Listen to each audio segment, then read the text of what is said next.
არის ჩვენი CLS 550-ის უკანა წამყვანი, რომელიც უკვე გაყიდულია და ჩემ ბლოგელობაში აღარ არის.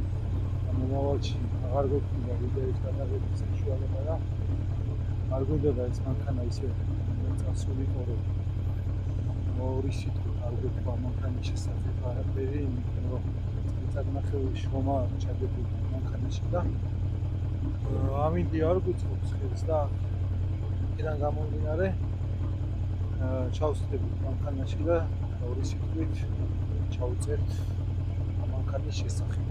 118 კუზაო CLS-ი საქართველოში პოპულარული მანქანაა. თავისი ვიზუალიდან გამომდინარე, თავის ხმიდან გამომდინარე.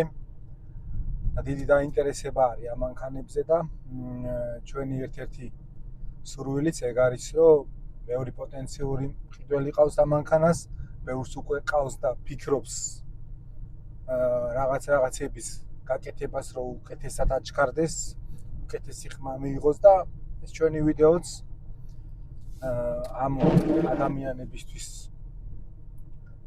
საჭირო ინფორმაციის მომცემი იქნება. ეს მანქანა შევიძინეთ წელიწადნახევრის უკან $15,000. მანქანას ჰქონდა ვანუსების პრობლემა. პირველ რიგში და შეიცვალა ვანუსები, სერვისი ჩაუტარდა სრულიად ძრავს. ამის შემდეგ გავიარეთ აპკატკა და სრული ჰქონდა, რომ მანქანა დაგვენასტროიკებინა. დავანასტროიკეთ მანქანა, შევცვალეთ გაგრილება. დავაყენეთ უფრო დიდი, ამიტომ რომ პრობლემები აქვს ამ მანქანას გაგრილებასთან დაკავშირებით. დავაყენეთ სპორტული კაინტერის ფილტრები და დავანასტროიკეთ. კმაყოფილები ვიყავით ამ მანქანის ნასტროიკის შემდეგ. საგრძნობლად მოიმატა გაწევა. 100-200 დაახლოებით 8-8-2-ში დადიოდა მხოლოდ საწვავით. და ამის შემდეგ იწყება ძალიან გრძელი პროცესი. დაახლოებით ამ წელიწადნახევრის მანძილზე ამ მანქანას წელიწადი უტარდებოდა სერვისი.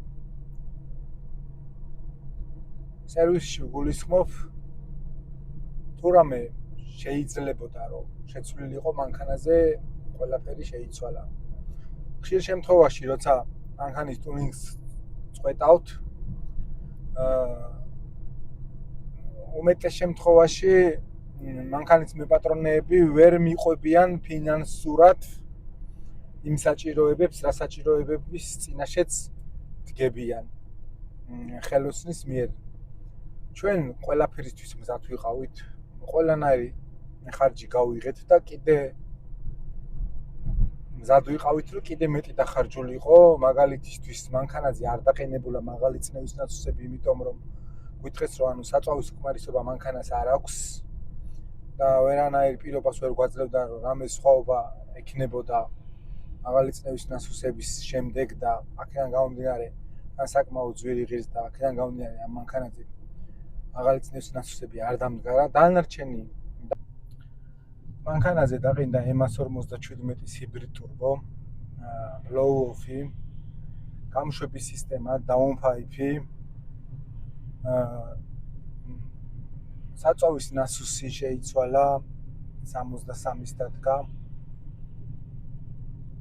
კარობკა დანასტროიკდა, ჩაუტარდა კარობკას სერვისი, შეიცვალა ხიდი, დადგა მოკლე ხიდი, გადაიხრიდა რეიკები და ბევრი წვიმანი. თუ იქნება დაინტერესება ეტაპობრივად რის გაკეთების მერე რა შედეგი მივიღეთ, სადამდე შეიძლება რომ მიყვია მანქანას, რომ რის მერე ფულის ხარჯვა არ იწყლის ნაყვა და მეტი არაფერი, რამდენი ცხენი ამოვიღეთ, რეალურად რამდენად სტაბილურად დავდიოდით, რისი კონკურენტი შეიძლება ითქვას ამ მანქანაზე და საერთოდ ღირს თუ არა მანქანის გაკეთება. ეს მანქანა არის სპორტული მანქანა დრაგისთვის თუ არის უბრალოდ სახიბლაო მანქანა. ამაზე დავდებთ ვიდეოს. თუ იქნება სურვილი, თუ იქნება გამოხმაურება, ჩვენი გვერდის გამოწერა. ჩვენ ყავს კიდე CLS 63S. კიდე შევიძინეთ BMW G80, რომელიც ამერიკაშივე არის გაკეთებული და დიდი მოლოდინი გვაქვს ამ მანქანაზე. რა ჩამოვა ჩვენც არ ვიცით, გავრისკეთ.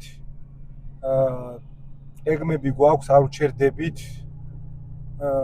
ჩვენი ვიდეოს შემდეგ დასკვნები თქვენ გააკეთეთ, რამდენად გაამართლა CLS 4.7-ის ტუნინგმა. დანარჩენი შევხვდებით უთრუსი.